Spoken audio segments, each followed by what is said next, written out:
Welcome to my channel. आज हम बात करेंगे कि असाइनमेंट्स रिजेक्ट कैसे होते हैं और क्यों होते हैं।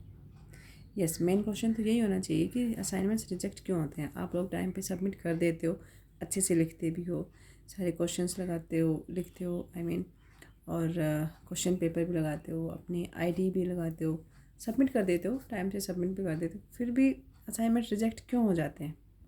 बहुत से बच्चों का सवाल होगा ये, क्योंकि फ़िलहाल तुम सब बिज़ी हो गए असाइनमेंट बनाने में। This is the peak time. So today we are going to learn और understand why assignments get rejected from study centres. ठीक है, तो ध्यान से सुनना और स्किप मत करना वीडियो को, पूरी वीडियो देखना।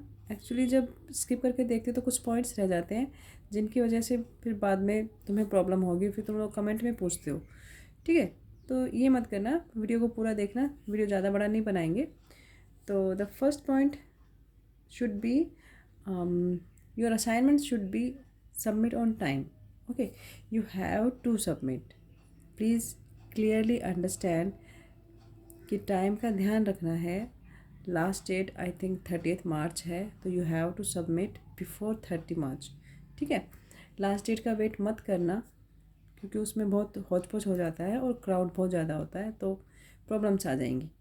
ठीक, उसके बाद क्या होता है कि अगर तुमने सबमिट टाइम से नहीं किया और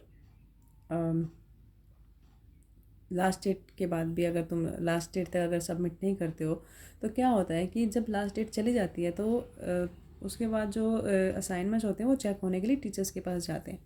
ठीक है, टीचर्स के पास जाने का मतलब क्या होता है कि तुम्हें ये भी नहीं पता चलेगा कि असाइनमेंट्स मेरा टीचर्स तक पहुंचा भी है या नहीं।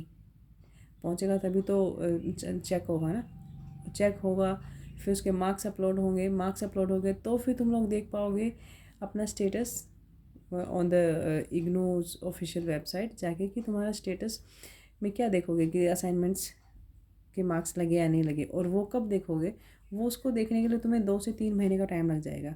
ठीक है, तब तक क्या होता है कि तुम्हें पता ही नहीं चलेगा कि सबमिट हुआ नहीं हुआ, कर क्या करना है।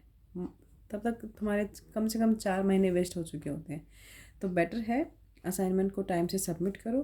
ठीक है, और जब असाइनमेंट आप बनाते हो, इस तरह के जो असाइनमेंट बनाते हो, तो क्या करना है आपने कि आप जो एक प्लास्टिक की शीट आती है, प्लास्टिक की फ़ाइल आती है 10-20 रुपए की, देखा होगा उस पर, बुक शॉप पे मिलती है, उसमें मत डालना कभी भी।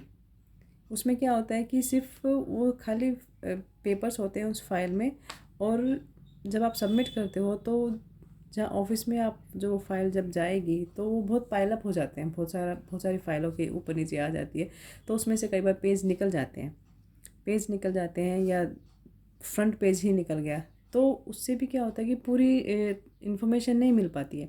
अगर मान लो तुम्हारा फ्रंट पेज भी निकल जाता है उसमें से, तो कुछ पता ही नहीं चलेगा कि एनरोलमेंट क्या है, तुम्हारा सब्जेक्ट क्या है, किस चीज़ का पेपर है ये।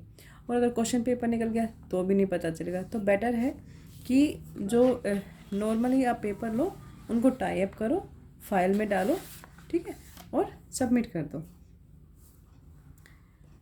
एक चीज़ हो, जब आप अपना असाइनमेंट बना लोगे ना, कोई भी जो जितने भी बना रहे हो आप, 4 बना रहे हो या 8 बना रहे हो, तो उनका एक पीडीएफ बना के रखना फ्यूचर के लिए। पीडीएफ के लिए मैं क्यों बोल रही हूँ, क्योंकि जो भी रीज़न होगा असाइनमेंट रिजेक्ट होने का या मिसप्लेस होने का, तो उसमें क्या है कि आपके पास पीडीएफ के रूप में एक कंप्लीट पूरा एक बना बनाया असाइनमेंट होगा, so that you can use that PDF in future. Okay, आपको बार बार लिखना नहीं पड़ेगा उस चीज़ को। और सबसे इम्पोर्टेंट बात ये होती है कि जब आप एनरोलमेंट नंबर लिखते हो अपना फ्रंट पेज पर, तो उसको क्लियरली लिखना, कभी भी उसमें कट मत करना। कुछ भी कट करने से क्या होता है कि कई बार क्या होता है कि आपके रोल नंबर में 0 आ गया और आपने गलती से उस 8 बना दिया, और आप उस 8 को काट के आप फिर से 0 बनाना चाह रहे हो, तो वो बहुत हौच पौच हो जाता है, वो समझ में ही नहीं आएगा टीचर को। और जब एनरोलमेंट अगर क्लियर नहीं है और अंडरस्टैंडेबल नहीं है, तो आपके मार्क्स नहीं लगेंगे और ना ही वो असाइनमेंट एक्सेप्ट होगा। ऐसे ही विद 7 भी कई बार हम जल्दबाजी में तुम लोग 1 जैसा लिख देते हो, तो उसको नीट एंड क्लीन और बोल्ड लेटर में साफ साफ लिखना है, ठीक है।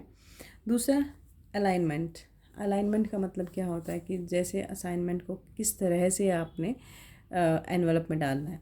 पहले आपने अपने जो फर्स्ट पेज होता है अपना, वो लगाना है, फ्रंट पेज लगाना है पूरा अच्छे से फिल करके। उसके बाद क्वेश्चन पेपर के बाद अपनी आईडी की कॉपी लगानी है, और फिर उसके बाद ये वाला पूरा असाइनमेंट जो भी आप लिखते हो इस तरह का, ये आपने लगा के टैग करके एनवलप में डालो, ठीक है। और एनवलप के बाहर भी आपने पूरा अपना इन्फॉर्मेशन देना है, ठीक है।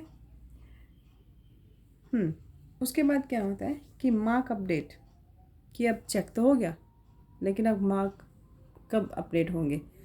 तो उसके लिए क्या होता है कि जैसे आपका असाइनमेंट के लगभग 3 महीने तक आपको वेट करना पड़ता है, ठीक है।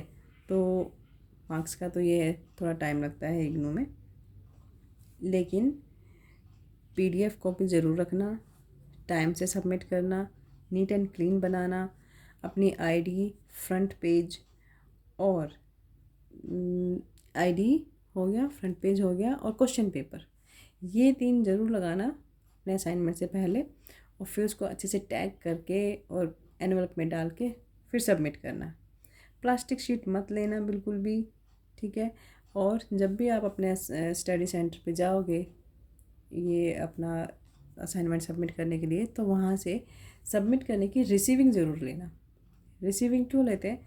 ताकि उसमें एक रिकॉर्ड रहेगा, श्योरिटी रहेगी कि आपने असाइनमेंट सबमिट किया है।